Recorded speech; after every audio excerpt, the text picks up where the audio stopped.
Suami di Blitar aniaya istri, ancaman hukuman penjara hingga 15 tahun. R, 44, tersangka kasus kekerasan dalam rumah tangga, KDRT, di Kabupaten Blitar, terancam hukuman 15 tahun penjara.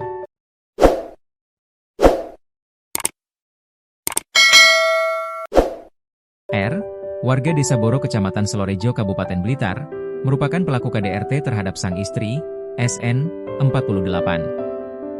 Dalam peristiwa itu, SN meninggal dunia. Polisi menjerat R dengan pasal 44 ayat 3 UU nomor 23 tahun 2004 tentang penghapusan kekerasan dalam rumah tangga.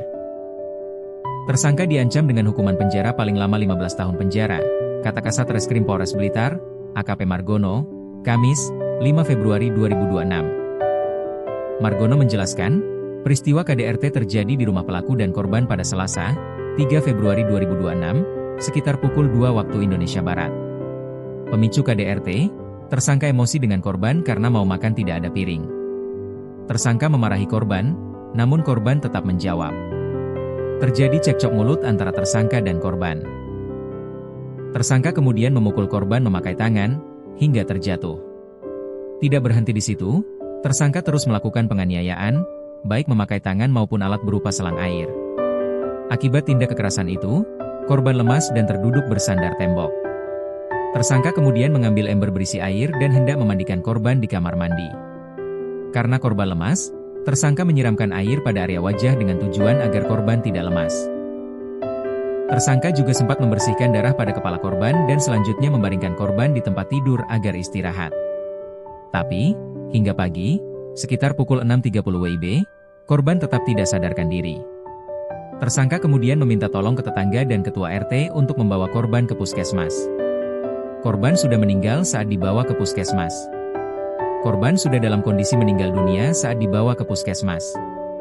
Dari hasil autopsi, korban meninggal dunia antara pukul 3 WIB sampai pukul 06.00 waktu Indonesia Barat. Dari situ, ketua RT melapor ke Polsek dan diteruskan ke Satreskrim Polres Blitar. Kami langsung mengamankan tersangka saat di puskesmas, ujarnya.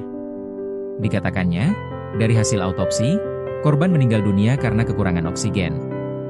Hal itu dibuktikan dengan adanya cairan air pada saluran pernapasan dan paru-paru korban. Dari hasil autopsi menyebutkan, luka yang dialami korban karena kekerasan sebenarnya tidak menyebabkan kematian. Tapi, adanya cairan air yang masuk ke saluran pernapasan membuat korban kekurangan oksigen dan meninggal dunia, katanya. Menurutnya, cairan air yang masuk ke saluran pernapasan korban itu akibat tindakan pelaku yang menyiram air ke area wajah korban setelah melakukan penganiayaan. Pengakuannya, tersangka menyiram air ke area wajah korban agar korban sadar. Ternyata itu tidak membuat korban sadar tapi malah air masuk ke saluran pernapasan korban, ujarnya.